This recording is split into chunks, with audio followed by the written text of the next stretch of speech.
Қайырлы күн, құрметті көрермендер. Сіздермен бірге Атпресс YouTube каналы. Бүгін бізде кезекті подкаст. 5 тамыз еліміз үшін маңызды дата. Бұл Қазақстан Республикасының медиация күні. Сондықтан біз бүгін медиация, соның ішінде этномедиация тақырыбында сіздерге ақпарат беретін боламыз. Бүгінгі біздің спикерлермен таныс болыңыздар. Шаяхметова Жанна Бекболқызы, заң ғылымдарының кандидаты, профессор, кәсіби медиатор.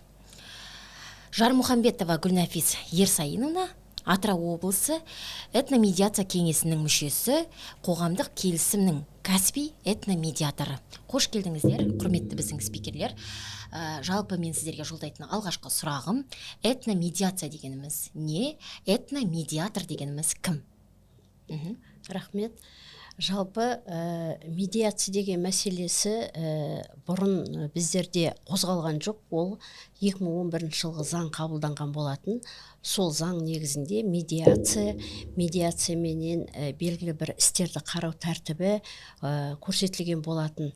Енді бертін келе өздеріңіз білесіңдер, қоғам дамуына байланысты әртүрлі этнос өкілдерінің арасындағы, әртүрлі мәдени өкілдердің арасындағы қақтығыстарды шешу бағытында этномедиатор деген мәселені қозғау керек болды. Міне соған байланысты медиация, этномедиация деген ұғымдар пайда болды.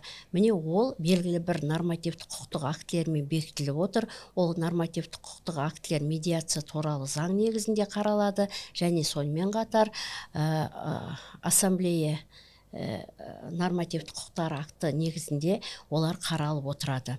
Жалпы медиация дегеніміз, медиатор дегеніміз кім дейтін болсақ, жалпы халық түсіну үшін бұл сот жүйесіндегі реформалар негізінде пайда болған мәселе. Себебі қазіргі уақытта халық белгілі бір келіспеушілік болатын болса, түсінбеушілік болатын болса, бірден сотқа барамыз, сотқа жүгінеміз деп айтылады. Ал енді сондықтан да осы сотта істерді азайту мақсатында сотқа дейін ол белгілі бір тәртіппен шешілетін мәселелер болатын болса, сол тәртіпті қарастыру мақсатында енгізілген болатын. Сондықтан да бұл бір жағынан сотта қаралатын істерді азайту мақсатында болатын болса, екіншіден финанстық жағынан да халыққа белгілі бір үлкен көмек болады. Себебі бұл арада қаражат жағынан көптеген банағы экономия болады деп айтуға болады.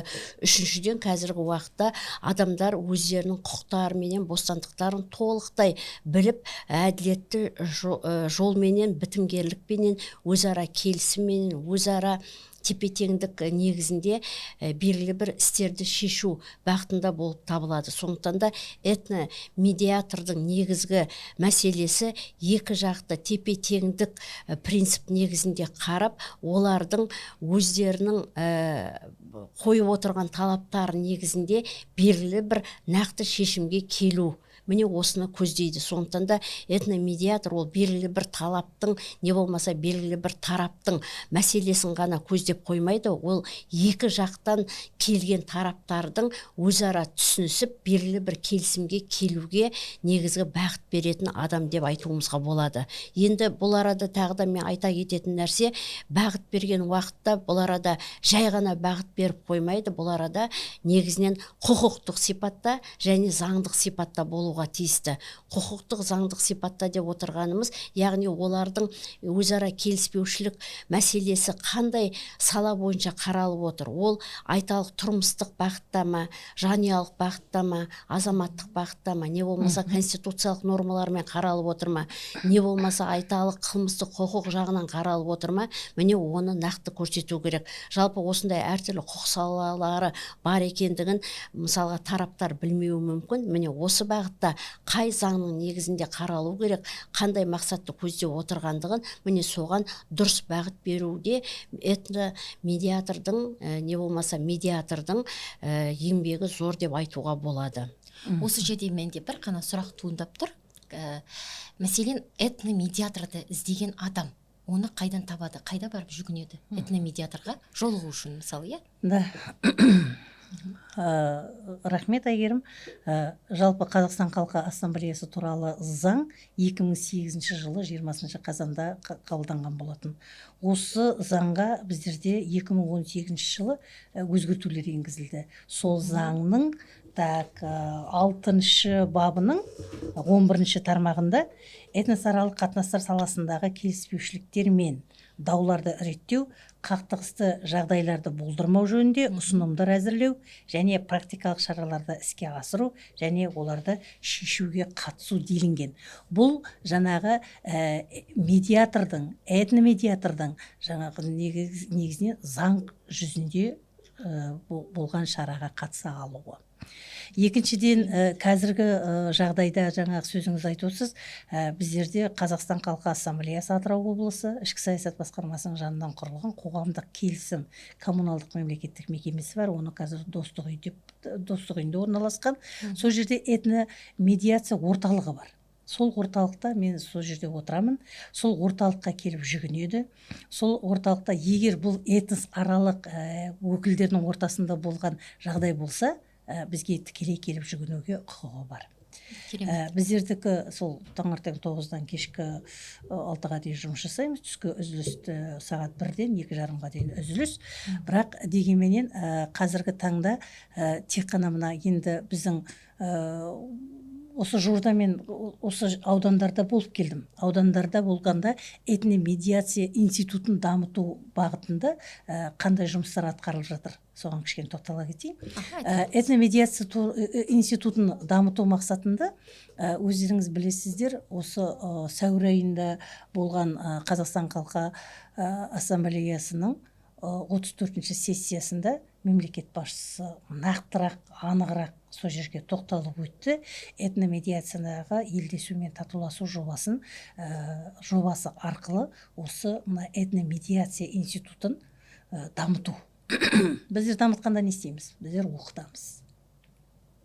Біздер мына аудандарда, біздер қазір мысал үшін қоғамдық, кәсіби емес деген медиаторлар, салалар бар, иә. Ал бұл жерде сол ауылда, ауданда құзырлы органдар бар. Мысал үшін кез келген адам өзінің қызметіне қарай өздері медиатор болып саналуы керек. Ол үшін біздерде білім жағы, жаңа заманауи технологиялары жағынан біздерде енді білімді толықтыруымыз керек. Өйткені бұл жаңадан көтеріліп келе жатырған, қауызы енді ашылып келе жатырған дейміз ғой, қауызы енді ашылып келе жатқан бір ғылым, бір сала. Өте керемет, өйткені менің байқауымша бұл сала бір елдің, бір қаланың, бір ауданның болсын, бірлігін, бір тұтастығын сақтайтын сала деп түсіндім мен бұны. Енді қосып кетейін да, осы жерде кешіріңіздер. Тағы мына жерде тағы да мына мәселені айтуымыз керек. Біздер бұрын белгілі бір нормативті құжаттарды қабылдаған уақытта, не болмаса белгілі бір заңдарға өзгеріс енгізген уақытта басқа бір мемлекеттердің тәжірибесіне сүйеніп келдік, иә. Ал енді мына этномедиация туралы келетін болсақ, біздер басқа елдерден алатын тәжірибе жоқ. Мінекей, сондықтан да біздер Қазақстанның өзінің ішінде, мысалы көп ұлтты мемлекет болғандықтан да Қазақстанның өзінің ішінен сол елдегі тәжірибенің негізінде ғана нормативті құжаттарды пайдалануды бізде көздеп отырмыз. Ол бір мәселе. Екінші бір мәселе, бұларда этномедиация деп отырғанда бір ғана сөз деп айтатын болсақ, бірақ бұл арада көптеген ғылымдардың басын түйістіріп отыр. Қарайық, негізінен былай этномедиация деп отырғанда әлеуметтік мәселе деп ойлауы мүмкін, иә, әлеуметтік тек қана мәселе деп. Ал енді былайынан тереңірек үңілетін болсақ, бұл тек қана әлеуметтік мәселе емес. Бұл деген саяси мәселе, біріншіден, екіншіден экономикалық мәселе, үшіншіден әлеуметтік мәселе, төртіншіден құқықтық мәселе, бесіншіден бұл деген мәдени мәселе, мәдениет өкілдерінің арасындағы қақтығыстарды да осы этномедиация арқылы қарауға болады. Сондықтан да бұл тек қана бір ғана ғылымның, тек қана бір ғана саланың мәселесі ретінде қарауға болмайды. Сондықтан да екінші қиыншылық туғыздырып отырғаны осы мәселе. Яғни бұл тек бір ғылым саласындағы дамуды емес, бірнеше ғылымдардың дамуын топтастыратын мәселе ретінде қарауымыз керек. Жаңа нәрсе деп айтып отырмыз, өзіңіз көріп отырсыз, 2008 жылы ғана заңға енгізіліп отыр. 2018 жылы біздер деген этномедиация туралы мәселені қолға алып отырмыз ғой. Ал жалпы нормативті құжаттарды қарау ол деген 2011 ғана медиация туралы заңменен оны заңдастырып отыр. Яғни заңдық көрініс беріп отыр. Ал енді оған дейін бұндай мәселелер қанша жобасы қаралып отыр. Қанша мәселе бұған дейін шешілмей қалып отыр. Ал енді оны заңдық тұрғыдан негізгі құқықтық сипат беру үшін нормативті құжаттармен бекітіліп отырғандығы осы мәселе. Екіншіден, бұны біздер қазір оқытып дамытып отырмыз деп отырмыз. Халел Досмұхамедов атындағы Атырау университетінде әдейі медиация орталығы ашылды. Міне осы медиация орталығы қазіргі осы әртүрлі кәсіби медиатор дегеніміз бар, біздің қоғамдық медиатор дегеніміз бар, иә. Міне осы медиация өкілдеріменен тікелей байланыста болып, осы медиация орталығының жұмысын жандандыруды біздер көздеп отырмыз. Осы бағытта біздерде магистратура саласы бойынша этномедиация деген мамандықты ашып отырмыз. Яғни бұның өзі қазіргі уақытта қоғам талабына сай болып отыр. Яғни тек қана адам заңгер ғана болып қоюға тиісті емес, не болмаса жай ғана әлеумет танушы ғана болып қоюға тиісті емес, сонымен бірге этномедиатор ретінде белгілі бір жұмысты кәсіби деңгейде жүргізу мақсатында міне осыны біздер көздеп отырмыз. Сондықтан да міне бұл жаңа осы этномедиация жолын, соны дамытудың алғашқы қадамдары деп айтуымызға болады. Керемет. Сонда бізде магистратура оқытылады дәл осы сала бойынша. Қашан ашылып отыр біздің университетімізде? Тек қана 1 жыл болды. Біздер былтыр ғана ашылды. Биыл тек қана бірінші жыл ғана түлектерді беріп жатырмыз біздер. 1 жыл ғана болды тек қана. Керемет. Енді Жан апайдың сөзіне қосыла кетейін. Жаңағы қазіргі таңда біздерде мына қолданбалы этно-саяси зерттеу орталығы бар. Сол зерттеу орталықтың бұл этномедиацияны алғашқы ашылуына себепкер болып отырған сол орталық, сол зерттеу институты. Сол институттың жанынан қазір көптеген оқытулар, көптеген жаңағы семинар тренингтер, өңірлік, аймақтық, республикалық деңгейлерде біздерде оқытулар жалғасып жатыр. Енді біздің өзіміздің осы мына Атырау облысы Қазақстан Халқы Ассамблеясының этномедиация орталығы өзіміз ұйымдастырдық. Биылғы жылы бір 3 күндік үлкен бір ірі оқу болды. Жаңағы республикалық парасат құқықтық орталығынан келіп, жаңағы үлкен профессорларымыз сабақ берді. Жаңа бұл дегеніміз соның бір несінде, осы 2 оқудың 2-інде де Жана апай болды. Мен сол кезде Жана апайға не істегенім, сонда риза болғаным соншалық, өйткені бұл кісі өзінің заң қылымы деп тек заңды қана күште, заңды айналада ғана жүрген жоқ. Бұл кісі этномедиация, өзге ұлт өкілдерінің де мен несін жаңағы құқығын көрейінші, үңілейінші, жаңағы мына кейбір жастарға жаңа қолғабыс беріп кішкене көмектесейінші деген мақсатпен келгеніне мен өте ризашылығымды білдіремін. Өйткені бұл кісі тек қана мына жаңағы ол жерде бірнеше адам оқыды. 50-ге тарта адам оқыдық қой, 50-ге тарта адам оқыды. Ол жерде деген мына өзіміздің ірі мекемелеріміз бар, мұнай өңдеу зауыты бар. Айта берсек енді көп, сол жаңағы тіпті мына ішкі істер департаменті де бар мысалы. Сондықтан университеттің мұғалімдері бар, мектеп медиациясы бар. Барлығы сол жерде шоғырланып 50 адамға сабақты 3 күнде берілгенде, кейде уақытта жетпей қалды. Сол кезде сондай бір қимастықпен естелді. Бірақ дегенменен менің ұққаным, қазіргі таңда сол кісілердің ішінен іріктеліп, жаңағы қолданбалы ғылыми зерттеу, этно-саяси зерттеу институтына біздер жолдама бердік. Мінекей жолдама беріп, Жана апай сол кезде бұл кісінің несі болды. Бұл біздегі неге этно-саяси бағыттағы этнос аралық қатынастарды жаңағы болдырмау, олардың алдын алу, сотқа жеткізбей, барлығын тараптармен бірігіп отырып, бітімгершілікпенен, медиатор дегеніміз бітімгершілікке шақыратын орган ғой енді. Сол бітімгершілікпенен іске асыратын белгілі бір жүйе қалыптасты деп ойлаймын Атырау облысында. Сондықтан мен сол үшін біздер көптеген адамдарды оқыттық, көптеген адамдарға семинар тренингтерді өткіздік, көптеген адамдарға кейстермен жұмыс жасауды өткіздік. Жаңа сіз айттыңыз ғой, бір 5-ші неде мәдениет саласы деп айттыңыз ғой. Сол осы өткенде біз екеуміз бір Нұргүл бар үшеуміз бір ақылдастық қой. Бір біздерде қазір кросс медиация яғни мәдениет аралық, мәдениет ошақтардағы кросс медиацияны несін өткізейік деп отырмыз, осы бұйырса. Осы мына неге жалпы мына айтамыз ғой, мысалы Ресей болсын, басқа мемлекеттен болсын, әншілеріміз келеді, актерларымыз келеді, жаңағы өздерінің қойылымдарын қояды. Қазіргі сезон ғой, енді қойылған кезде кейде жергілікті жерде де бір жаңағы кейбір заңдылықтардан бір аспайтын нелер заңдылықтарға келіп тіреліп қалатын кездер болады. Сол кездерде этномедиатордың заң қызметкерлерінің бұл жерде жаңағы рөлі керек болады. Сондықтан былтыр мен өзім осы бір мәселеге бір кішкентай жақын болдым. Сондықтан бұның өзі мына кросс медиация, соның ішінде мына неге мәдени ошақтардағы, мәдени жаңағы алаңдардағы біздің медиациямыз қандай болмақ, этномедиациямыз қандай болмақ. Мысалы бізде мына Қазақстан халқы, біздің Атырау облысында неміз бар, өзіміздің 19 этномәдени бірлестігіміз бар. 19 этномәдени бірлестігімізде Былина орыс этномәдени бірлестігінің театры бар. Сосын Светоч Атырау славян этномәдени бірлестігі бар, ол жерде де жастар театры бар. Сол театрлардың көбіне көп сол біздерде қазақша, қазақ тілінде, орыс тілінде, ағылшын тілдерінде бұл кісілер өздерінің қойылымдарын көрсетіп жатады. Сол кездерде кейбір жағдайларда біздің тұрғылықты тұрғындардың ортасында да бір кішкентай бір әңгімелер болып жатады. Сол әңгімелерді болдырмау үшін осы кросс медиация, мәдениет аралық, мәдени ошақтардағы кросс медиацияның жаңағы алар орны болу керек деген ойменен біздер бұйырса осы тамыз айының аяқ жағында жоспарлап отырмыз. Керемет. Жалпы мына қандай ұлтқа бөлінбесін, ол бірінші кезекте адам ғой. Адам ресурсы бұл жерде гуманизмда тұр, Жалпы осы біздің Атырау облысында қанша ұлт өкілдері бар?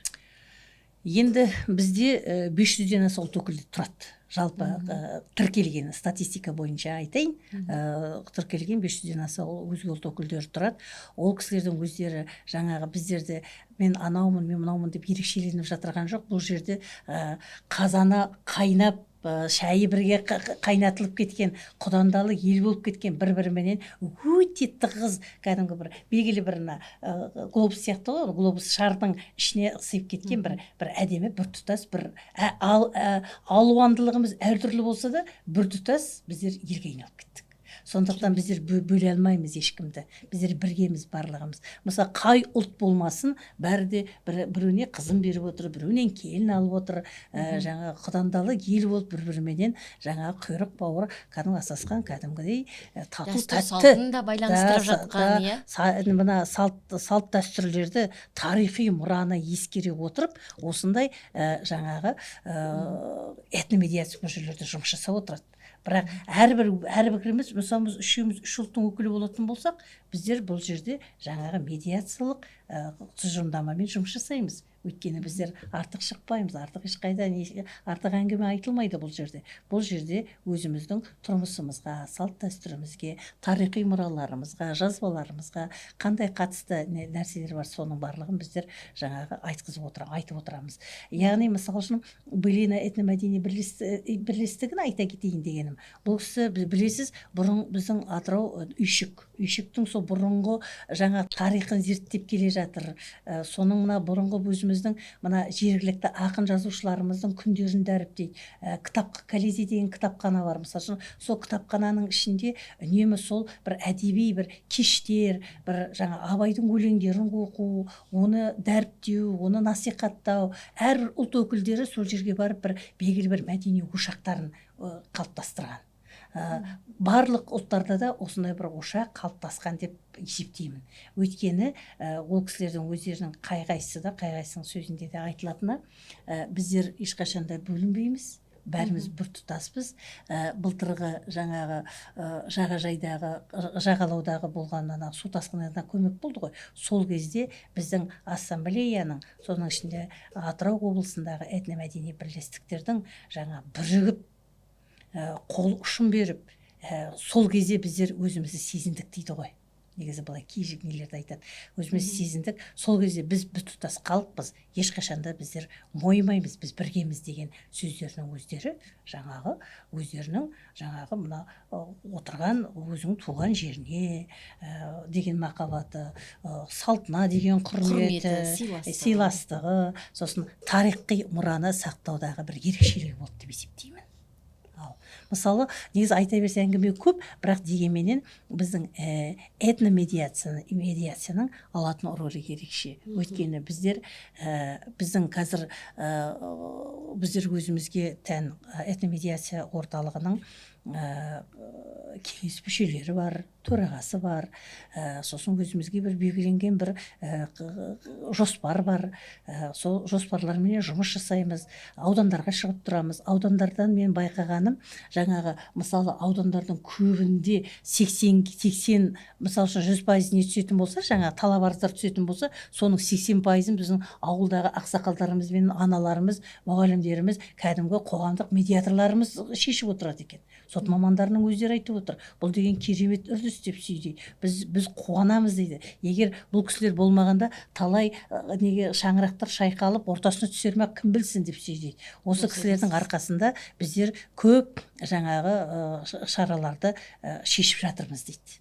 Ал сосын мына жаңағы өткенде болды ғой, сіздермен бірге сабақта болды, жаңағы Теңізшевройл несіндегі несі медиатор, кәсіби медиатор ағайымыз жақсы сөзін айтты.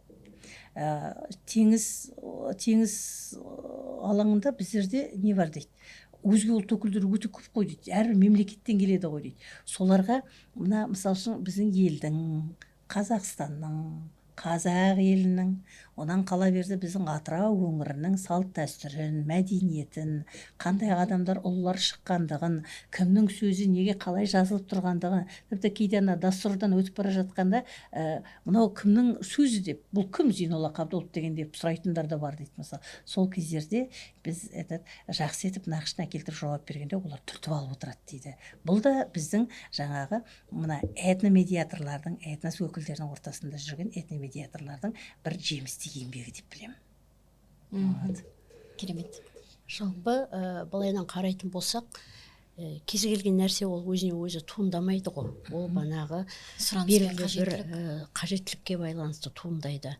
Қазір қарап отыратын болсақ, мектептегі кейбір мысалға біздің Қазақстанда оны байқаған жоқпын. Мысалға Ресей мемлекеттерінде басқа ұлт өкілдерінен келген балаларды банағыдай өзінің мұғалімінің өзінше тепкілеп соққылап жатырған мәселелер қарастырылып жатыр. Мен оны неге айтып отырмын? Кеше бізде орталықтың ұйымдастыруыменен курс өткізілді ғой. Сонда көп мәселелер қойылды. Сол арада айтылған негізгі мәселелердің бірі осы этномәдениет, этнокультура, банағы этностардың өкілдерінің арасындағы мәселелерді ол ерте кезеңнен бастау қажеттігін айтылып отыр. Мектеп кезеңнен бастау керектігін айтылып отыр. Ал енді оны жүргізу үшін әрине тәжірибелі адамдар қажет.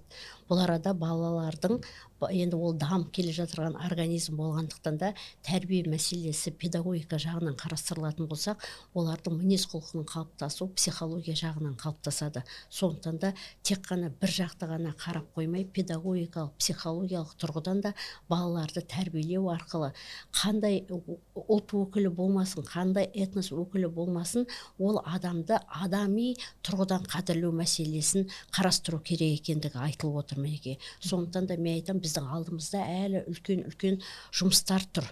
Себебі әртүрлі қақтығыстар, елдің ішіндегі қақтығыстарға көбіне көп кейбір жағдайларда осы әртүрлі ұлт өкілдерінің арасындағы қақтығыстар ретінде сондай бір эпизод, сондай бір көрініс туғыздырғысы келеді. Міне өзбек пен қазақтың арасындағы, не болмаса тағы басқа бір халықтың арасындағы болып жатырған қақтығыс деген сияқты есеппенен. Ал ол тереңірек үңілетін болсақ, ол бағыттағы қақтығыс емес, ол жай ғана қарапайым тұрмыстық жағдайдағы қақтығыс болып есептелінеді. Ал енді оның нақты негізгі нүктесін түсінбей, міне екі ұлттың арасындағы қақтығыс ретінде көрсетіп соны солай қылып дәлелдегісі келеді. Сондықтан да мінекей этномедиацияның рөлі бұл арада өте зор деп айтуымызға болады. Сондықтан да әлі де біраз жұмыстарды бана айтып кетті ғой, мінекей осындай шараларды алуымыз қажет деп отырғанымыз міне осындай мәселелерді біздер тек қана осы жұмыстарды жүргізіп қоймаймыз, сонымен бірге зерттеу жұмыстарын жүргізуіміз керек. Яғни бұл қаншалықты пайда әкелді, пайдалы болды ма біздер деген, яғни әртүрлі аналитикалық жұмыстарға да мән беруіміз керек бұл бағытта деген. Сондықтан да айталық, бұл этномедиация дамыған уақытта оны сол дамуын дұрыс жолға қою ең бірінші осы этномедиаторлардың негізгі жұмысы деп айтуымызға болады. Атқаратын жұмыс негізі әлі де көп сияқты, отан отбасынан басталады дейді ғой негізінде. Мына үйдегі екі бауырдың бір-бірімен сөйлесіп келісімге келе алуынан басталатын сияқты. Осыдан жаңағы өзін сыйлайтын адам ол ұлтын сыйлайды. Жаңағы өзінің еліне деген мәдениеті бар адам, сыйластығы, құрметі бар адам басқа елге де сондай бір сыйластықпен, құрметпен қарайды деп ойлаймын. Және бұның бір өзге ұлт өкілі дегеннің бір сондай жанды, жанға бататындай бір мәселе деп ойламаймын жалпы өзім. Меніңше үлкен елде, дамыған елде барлық ұлттар өмір сүреді. Ол жерде тату мен бітімгерлік, келісім болу керек деп ойлаймын. Сондықтан да біздегі бұл кенжелеп келе жатқан жас кішкентай саламызды үлкейту біріншіден сіздер сияқты мамандардың қолымен басталып, халықтың қолдауымен, халықтың жаңағы соны қабылдауыменен үлкен ауқым ие болады деп ойлаймын. Үлкен аудиторияға айналады ол әлі алда. Өйткені мен ойлаймын, сіздер білінбейтін, көрінбейтін ел тыныштығын сақтап жүрген жауынгерсіздер деп те түсінуге болады да, мысалы үшін. Яғни ол ұлт арасындағы түсінбестік деген ол үлкен мәселелерді туындатуы мүмкін. Үлкен қақтығыстарды да туындатуы мүмкін. Жалпы ол көріп, көзіміз жетіп отырғандар да бар. Сондықтан менімше бұл сала әлі де даму керек. Әлі кең ауқым табу керек, және де үгіт насихатын көбейту керек сияқты. Әрине. Сондықтан біздерде жаңағы сөзіңіз сіз айтып өттіңіз ғой, үгіт насихат деп. Міне осы этномедиация институтын дамыту барысында белгілі бір жобаларменен біздер жұмыс жасап отырмыз. Аудандарға барамыз. Әлі де көптеген аудандарымыз кішкене қалыс қалып жатыр. Ол тек аудандағы тек қазақтар шоғырланған деп ойламау керек. Ол жерде де біздің басқа өзге ұлт өкілдеріміз тұрады. Ол кісілерде жаңағы өзі енді жайлап бір барамыз, екі барамыз, алға қарай осы Жан апай бар, бәріміз осы бір жақсы өзіміздің этномедиация кеңес мүшелерімізбенен тағы да бір аудандарды аралап, ақсақалдар кеңесіменен кездесіп, алқабилерменен араласып, жаңағы сот жүйесіндегі құзырлы органдарменен бірігіп отырып бір жұмыс жасайтын бір жобамыз бар.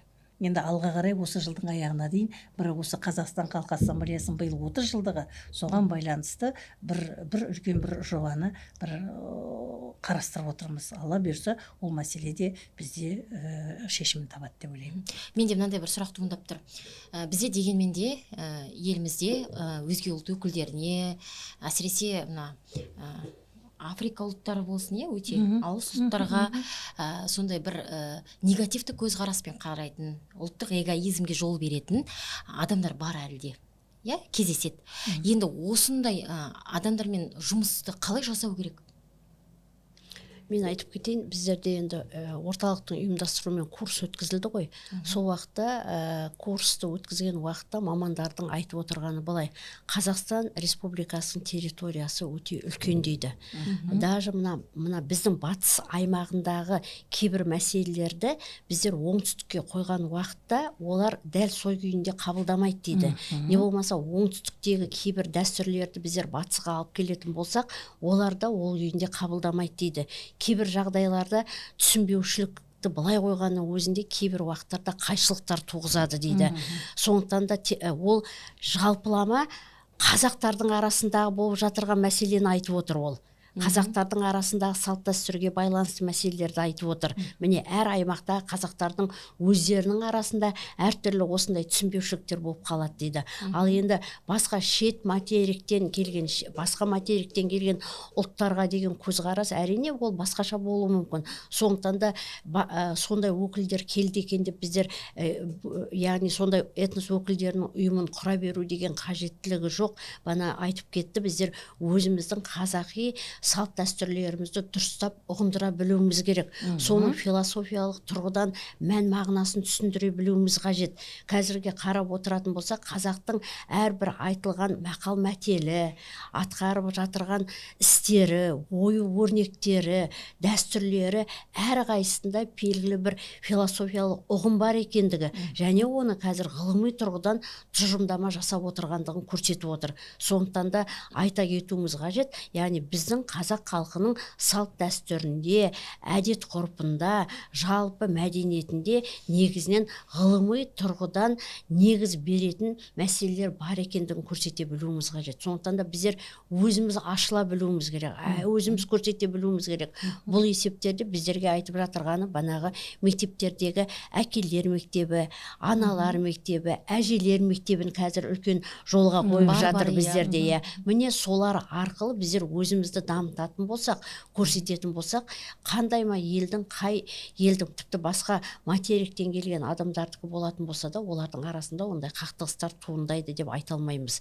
Кейбір мемлекеттер бар ғой, мысалға неше түрлі ұлт өкілдері, этнос өкілдері топтасқанмен де мынандай елдің өкілсің, осындай этностың өкілсің де олардың арасында ешқандай да бір қарама-қайшылық не болмаса бір тепе-теңсіздік деген сияқты ондай мәселелер жоқ екендігін. Сондықтан да біздің елдің өзіндегі ерекшелік мінекей сол. Қазақстан деп айтқаннан кейін Қазақстан мемлекетіндегі этнос өкілдері қандай болады? Ұлт өкілдері деп айтпауымыз керек дейді. Біздер этнос өкілдері деп айтуымыз керек дейді. Этнос өкілдері, сіз қазақ бола отырып, мүмкін сіз басқа ұлт өкілдерінің салт дәстүрін қолдайтын шығарсыз, соны жақтайтын шығарсыз. Сен қазақ болып неге орыстың не болмаса басқа елдің банағы салт дәстүріне беріліп отырсыз деген әңгіме туындамау керек. Сіз өзіңіздің дәстүрлеріңізді, салтыңызды біле отырып, ол елдің не де белгілі бір салт дәстүріне мән беріп отырғаныңыз ол үшін үлкен мәртебе ретінде білуі керек. Яғни оның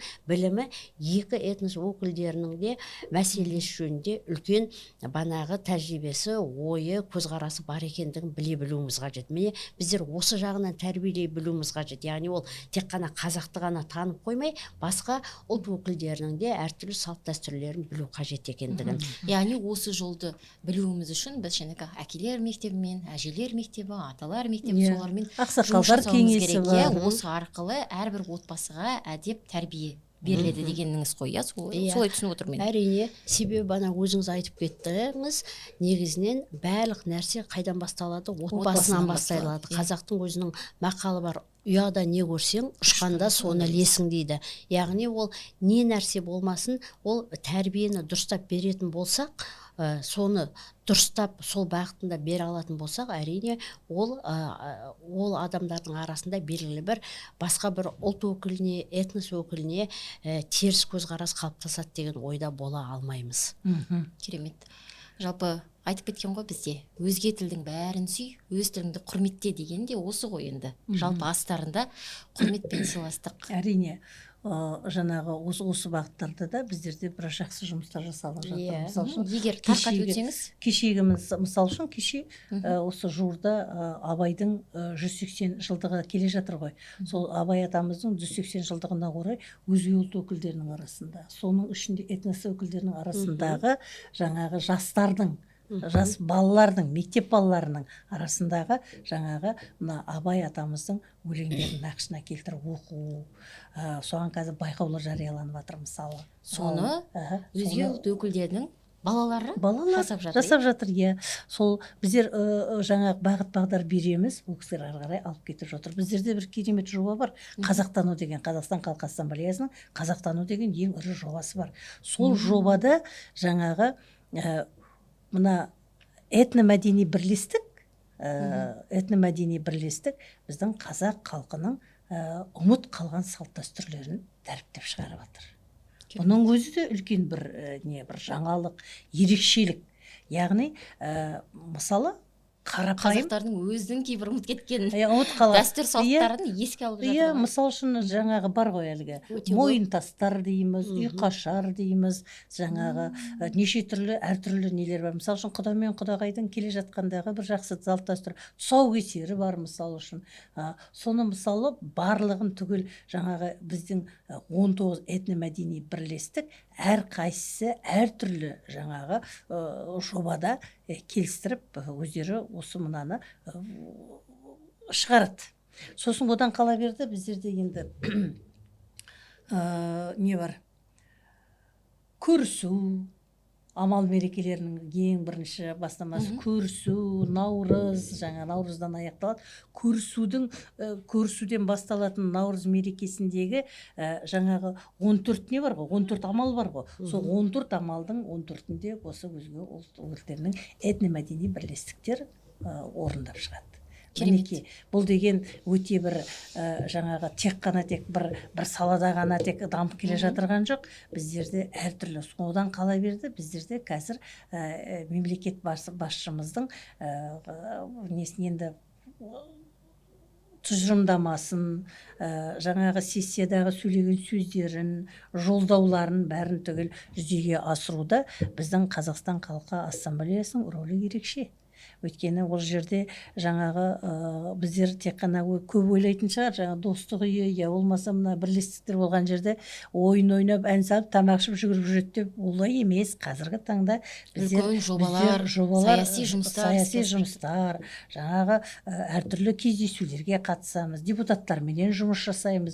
Осы этномәдени бірлестіктердің арасында партиялардың несі ішінде бір тұлға дегенге қосылып жатыр. Мысалы үшін бір партия дейміз қазір. Соның барлығы мысалы үшін біздердегі мына Қазақстан халқы ассамблеясының жаңағы идеологияға қосып отырған үлесінің ерекшелігі деп айталам.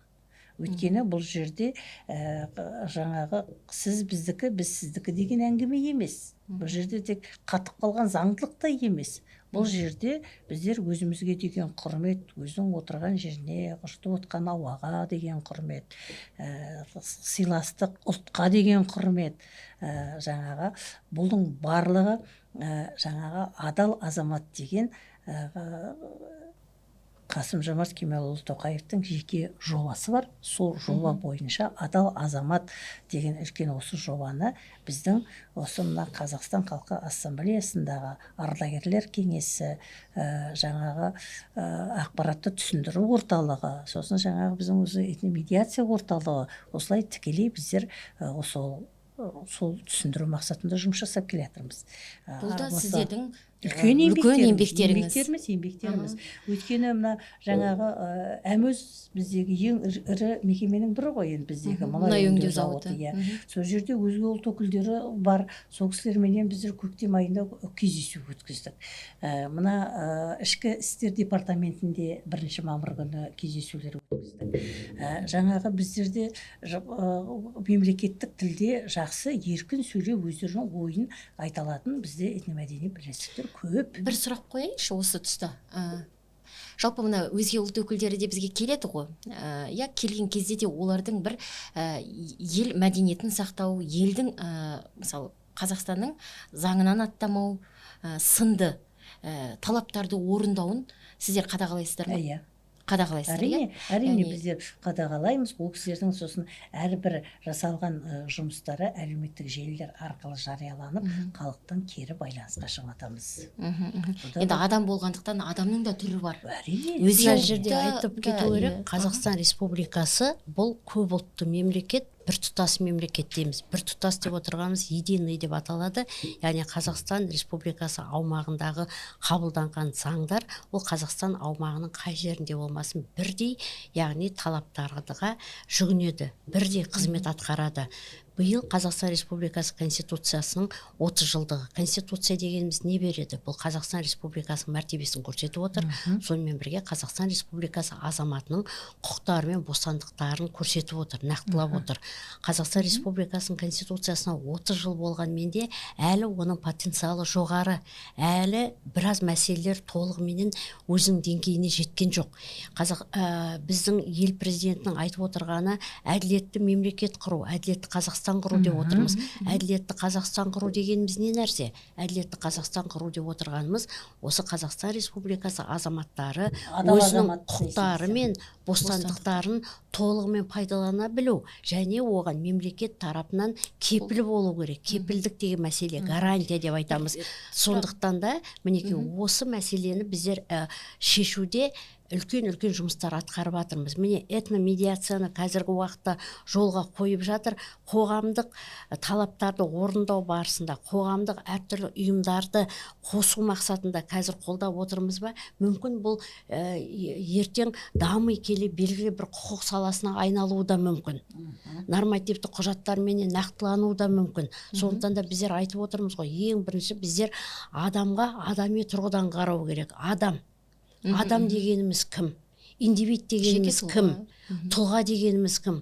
Қай уақытта адам тұлғаға өте алады? Міне өзінің әрбір даму кезеңіне байланысты белгілі бір құқықтары мен міндеттемеліктерді ол жүктейді. Сондықтан да адам өмірге келген уақытта адам болып, белгілі бір құқықтары, белгілі бір мәртебеге ие болатын болса, ол дами келе белгілі бір тұлғаға айналады. Личность деп айтамыз. Міне осының бәрі белгілі бір талаптарға сәйкес жүргізілуге тиісті. Міне осындайда бана айтып отырсыз ғой сіздер, адамдар енді қалай біздер айта аламыз, көрсете аламыз деген сияқты. Міне осы жағынан, осы тұрғыдан көрсете білуіміз керек. Ең бірінші адами тұрғыдан көрсете білуіміз керек. Яғни ол осы Қазақстан Республикасының азаматы ғана емес, ол яғни адам ретінде қарауымыз қажет біздер.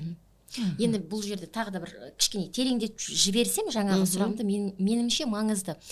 Мәселен, жұмыс орны дедік, иә? Белгілі бір кез келген жұмыс орны. Сол жерде өзге ұлт өкілдері де бар, жаңағы біздің өзіміздің жергілікті ұлт та бар, этностик, иә? Арада бір түсінбестік болып қалды.